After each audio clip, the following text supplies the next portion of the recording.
now. But the most scrutiny, the places where real scrutiny came up after I had turned this book in, and it was in press. And I was just, if the New York Times had only done this 3 months earlier, it would have made my life so much easier, really so much easier. So this was a front page article that continued over into a full page on the inside of the paper, and early in August, in which the New York Times revealed that Coca-Cola was funding an organization at the university, based at the University of Colorado, the Global Energy Balance Network, that was doing research to demonstrate that it really didn't matter how much soda you drank or what you ate. What really mattered was how much exercise you did in obesity. And yes, exercise is very important, and I'm for it. But if you want to manage your weight, you really, really, really have to eat less. And drinking less soda is a good way to start. The idea that Coca-Cola would fund this kind of research, that researchers would take money from Coca-Cola to do this kind of research, and that the university would allow its researchers to take this kind of money, shocked the public. And I know that it shocked the public because I talked to about 30 reporters in the week after this article came out, and I can tell you that the reporters who were not working for the business section of newspapers were truly shocked. Business reporters knew this was going on, and I certainly did because my book is full of such examples. But on this slide, I show that even Fox News was shocked. There was just general shock. So the fallout from this particular article has been amazing to watch. First of all, the cartoonists had a field day, and I wish I could sing because I would sing the Coca-Cola commercial here using these words, but you should be very grateful that I am not doing that. It's the surreal thing. This is just absolutely surreal. And the immediate reaction was that Coca-Cola felt blindsided. I've talked to people who worked at Coca-Cola, and they thought they were funding state-of-the-art exercise physiology facilities at the University of Colorado. It never occurred to them, I'm serious about this, that people would view this as something that was promoting physical activity over drinking less soda. And they were shocked by the reaction.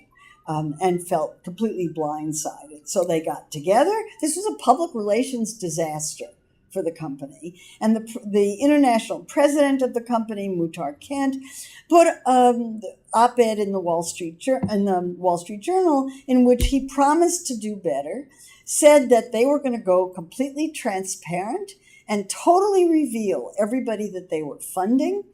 And he was going to direct Sandy Douglas, who's the president of Coca-Cola North America, to publish a complete list of everybody that they funded and to go on a listening tour and go around and meet with anti-soda advocates and try to find out what they were upset about. I was on his list, so I met him. So they did that. And within short order, they published a list on their website, and if you Google Coca-Cola transparency, you go right to that website, and you too can play with this list. It's an astonishing list. The list of organizations contains nearly 1,000 names, and Coca-Cola called every one of them to make sure that the companies and the organizations that they were funding were okay with having this revealed on the website. And there were a few organizations that refused, although not very many. And then they listed all of the health professionals and scientific experts that they were funding. And some group called Ninjas for Health, I have no idea who they are, but they're amazing, did an analysis of the list and found out that 55% of the individuals that Coca-Cola funded were dietitians. Interesting. The list itself lists the organizations and the amount of money, and there were some that were really interesting.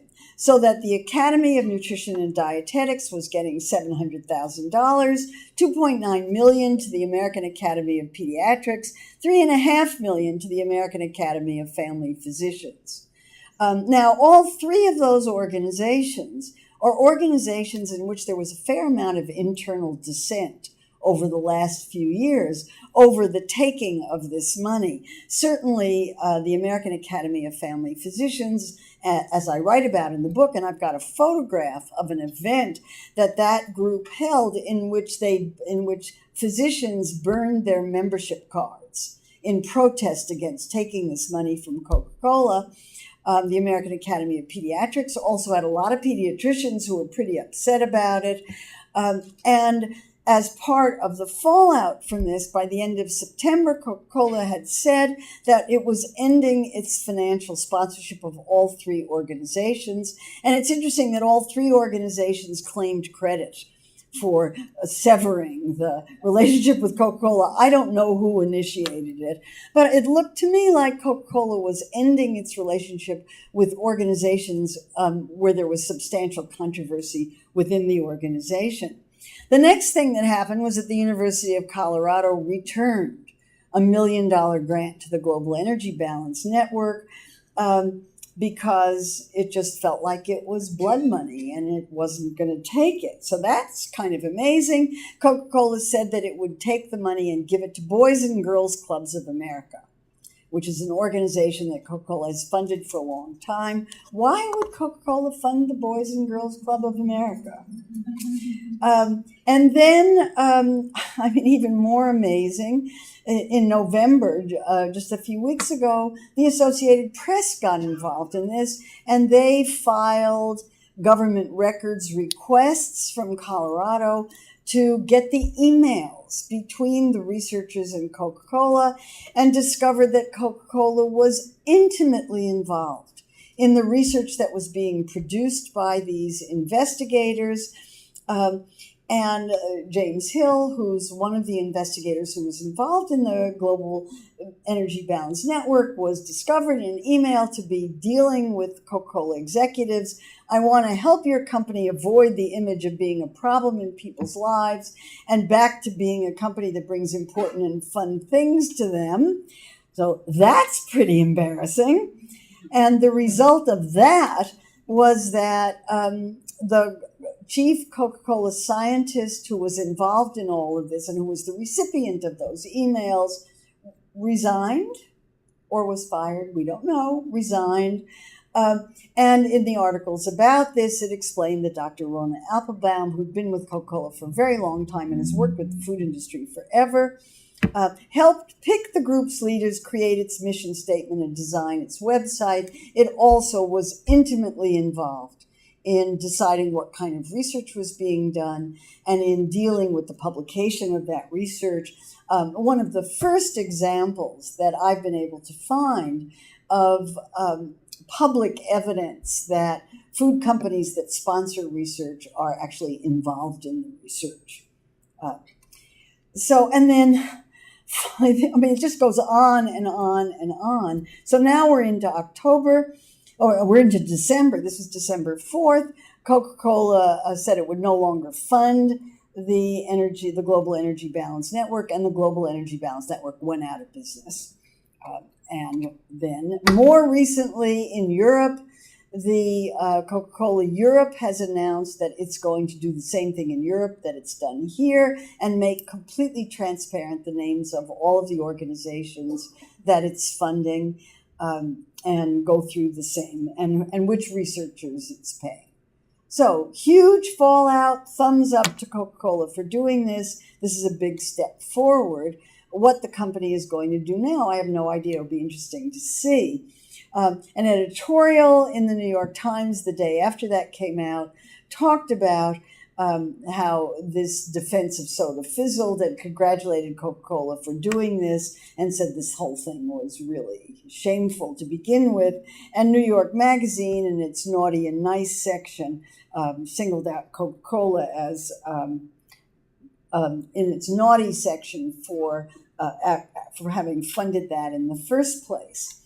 So I came away from all of this and from a visit to Coca-Cola World, which I did in October, thinking that Coca-Cola and the sugar-sweetened beverage industry is a case of Dr. Jekyll and Mr. Hyde. It's a schizophrenic industry, and these are schizophrenic companies. This is a picture of Sandy Douglas, who I met on his listening tour. He's the nicest person in the world, sincerely interested in trying to make Coca-Cola part of the solution to obesity and not its cause. And I'm serious about this, very sincere. These are pictures of Coca-Cola World. I particularly love the top photograph because you can see through the window. That's the national headquarters of the American Cancer Society across the street. And on the day that I was there, a very large collection of Tibetan monks was visiting Coca-Cola World. As I said, it's surreal. So Dr. Jekyll and Mr. Hyde. So let's talk about the nice Dr. Jekyll. Dr. Jekyll, the Dr. Jekyll part of the company is really interested in making sure that they produce healthier beverages. They're quite aware that the sales of sugar-sweetened beverages are way down. Bottled water is going up. Let's give them a thumbs up on the health side of that. We won't talk about the environmental issues, although I do in the book. But okay, they're making healthier beverages, and they're making beverages in smaller cans and smaller sizes, which is also a thumbs up. The 7.5-ounce mini cans are an interesting business story because they charge a lot of money for them. You can't buy just one. You have to buy them in packs of 6 or 8 or 24 or whatever. On a per ounce basis, they cost a lot more than the larger sizes. And this is how the company is continuing to make money. It increased its advertising budget last year from $200 to $269 million just in the United States, just for Classic Coke, in order to push the smaller cans. They're enormously profitable. So that's the Dr. Jekyll part. What about Mr. Hyde? Well, unfortunately, behind all the Dr. Jekylls and the public, kind, pleasant face of the industry is a lot of really nasty stuff going on behind the scenes. And this was a talk that was given by a guy named Mark Perchuk in California during the Berkeley soda tax campaign, in which he compared big tobacco to big food, in which he showed that big food, just like big tobacco, does front groups, tries to get preemptive legislation, buys friends, buys politicians, has a national strategy, and does all of these behind-the-scenes things in order to protect sales of its products. Coca-Cola has a long history of supporting extraordinarily right-wing conservative groups like ALEC, the group that writes legislation to protect the food industry. And of course, the industry puts a fortune into lobbying. This slide shows annual lobbying by PepsiCo, Coca-Cola, and the American Beverage Association. The big peak in 2008 and 2009 occurred when the Senate was considering a soda tax initiative. And in that year, PepsiCo and Coca-Cola increased their lobbying budgets from $2 or $3 million a year to about $10 million a year each. And the American Beverage Association put in another $20 million a year, so that the total amount of lobbying against the soda tax was about $40 million.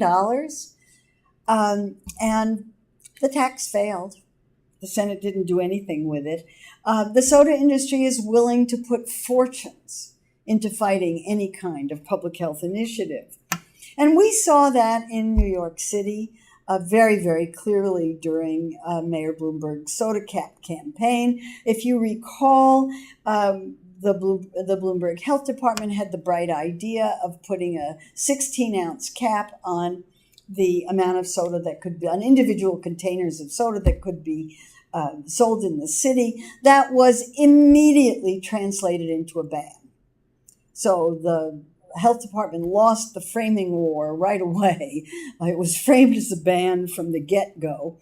And here again, the city was surprised at the pushback on it because the city health department viewed the soda cap as a natural extension of what it had been doing for the last 4 or 5 years to try to improve the health of New Yorkers.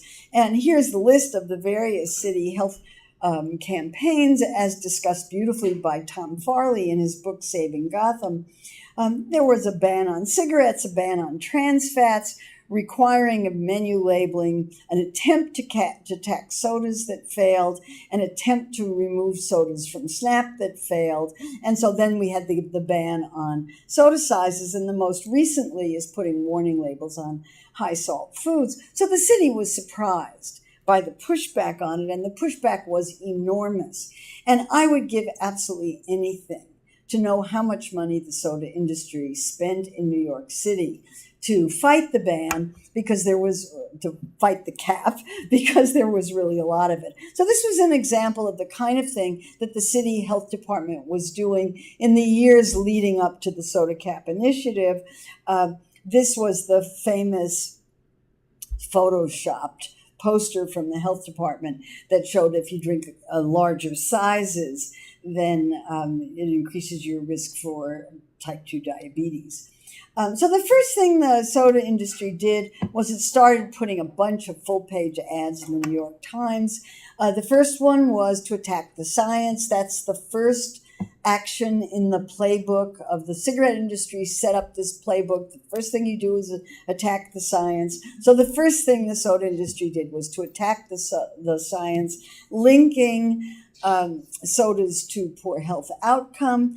And this ad is worth looking at in detail because it lays out all of the soda industry's main arguments about the science, that people don't drink that much, that it only accounts for a small percentage of calories, et cetera, et cetera.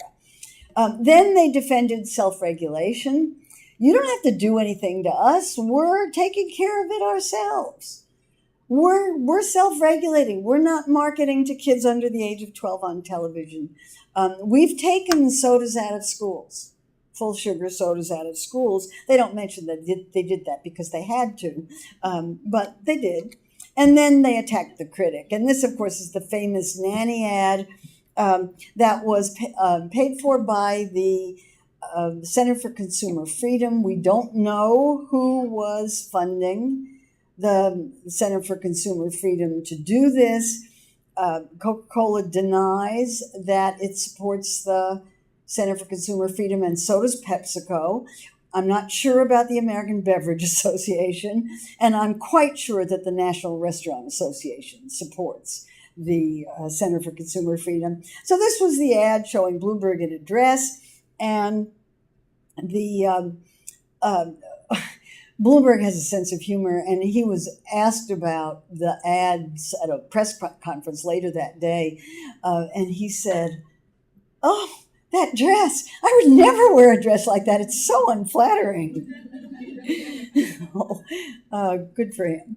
But what really astounded me was the visible presence of anti-cap advertising and methods in New York City. I live in New York. I got a personal mailing to my home. There were ads on, there were trucks all over the place. Don't let bureaucrats tell you what size beverages to buy. There was stuff on radio and TV, airplane banners, T-shirts, movie marquee ads, all over the city. There were people collecting signatures on petitions against the soda cap. And my doctoral student went out and went to Union Square and talked to some of the people who were collecting signatures, asked them who they worked for, and they worked for a front group that had been set up by the American Beverage Association. And he asked them how much they were being paid, and they told him they were being paid $30 an hour. It was the best job in New York. You know. And when all that failed, the soda industry took the city to court and won. And they won on a technicality, but I would like to know how much all of that cost. So not only the banners, the home mailings, all of the media that was around it, and the legal case alone must have cost an absolute fortune. I sure would like to know the size of that fortune. Now, why is the soda industry willing to put a fortune into what seem like really small public health measures that it's hard to know how big a difference they're going to make. Well, it has to do with the fact that sales are down. And the soda industry is desperate to do something about it. And the most obvious thing that you do following the tobacco industry playbook, if your sales are down, is to move your sales overseas. And that's what this slide, which came out in 2007, showed, was that U.S. sales were down, but everywhere else in the world, they were up.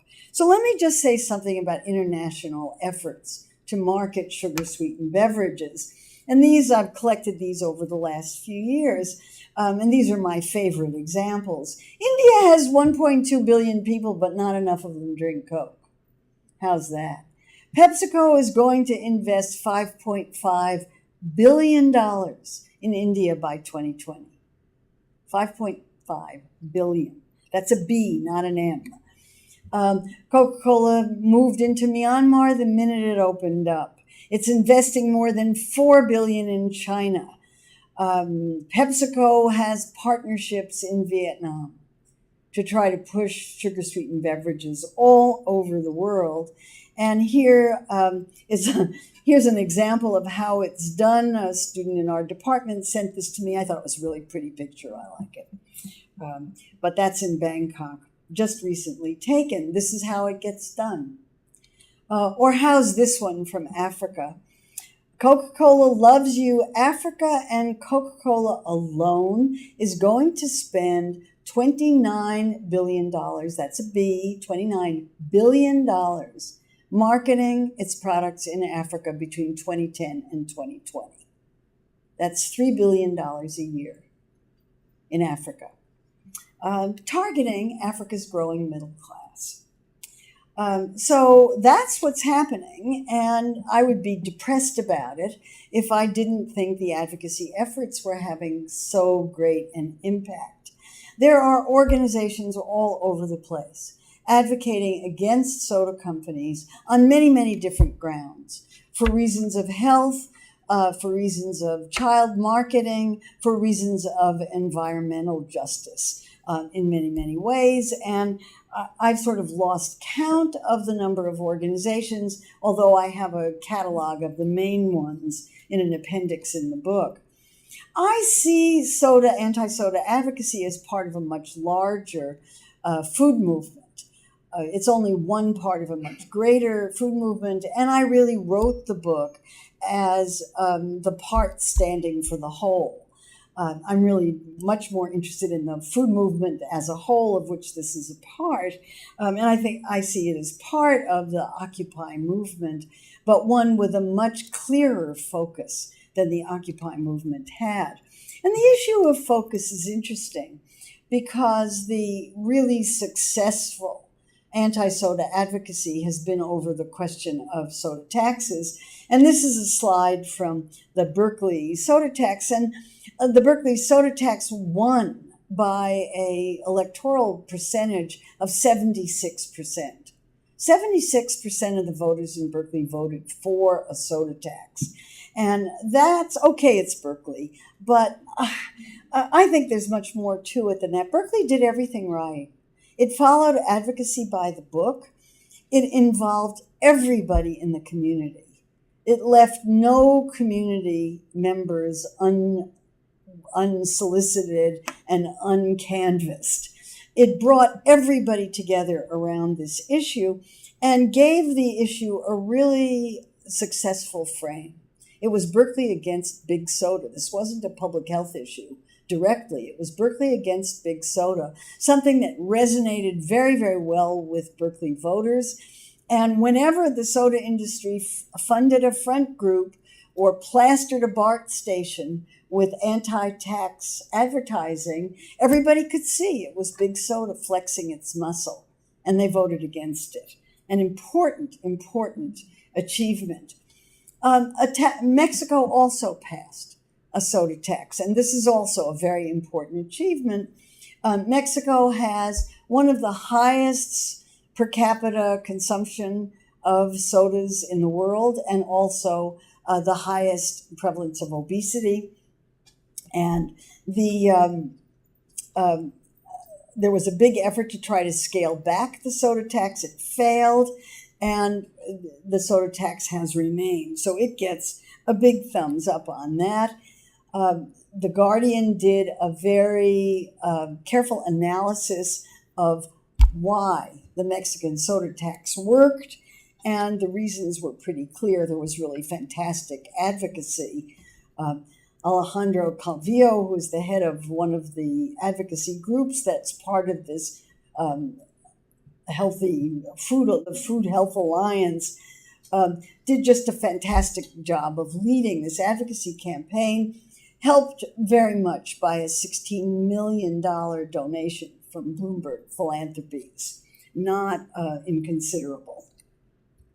And other kinds of protests are also very, very successful. San Francisco State tried to get rid of its, was about to enter into a pouring rights contract with Coca-Cola to have Coca-Cola be the sole provisioner of sugary sweetened drinks on the campus. Students protested, the president backed down, and that's not going to happen now. And that's all part of what I see as part of this movement. And I want to say something about the movement, because those of you who study social movements and have looked at food movement issues know that there's a major critique of it. And that critique, which has been published in lots and lots of places, say that the food movement has no real power. It's just lots and lots of organizations that are fighting for scarce resources. It's focused on yummy food, not changing the system. It's elitist and perpetuates class and racial inequities, and it's not going to do any good. I see this as a very glass half empty kind of approach, and I completely disagree with this, because I think the food movement gets a lot of credit for a lot of changes that have taken place in our food system over the last 20 years. People who are young may not be able to see these changes over 20 years, but I certainly can. I think we have better food absolutely everywhere, and I have a great big long list here of all the things that are going on that I think represent real change. If you go back 20 years, we didn't have these things, and now we do. And among these, I mean, the food companies all over the place are taking the junk out of their products, the additives, we have less soda consumption. And of course, my favorite is we have more food studies programs, of which this is a very good example, the Hunter Food Policy Group.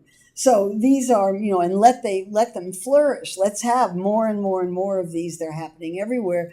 When we started our food studies program at NYU in 1996, we were it, basically. And now there are about 80 colleges in the United States that have food studies programs in one form or another.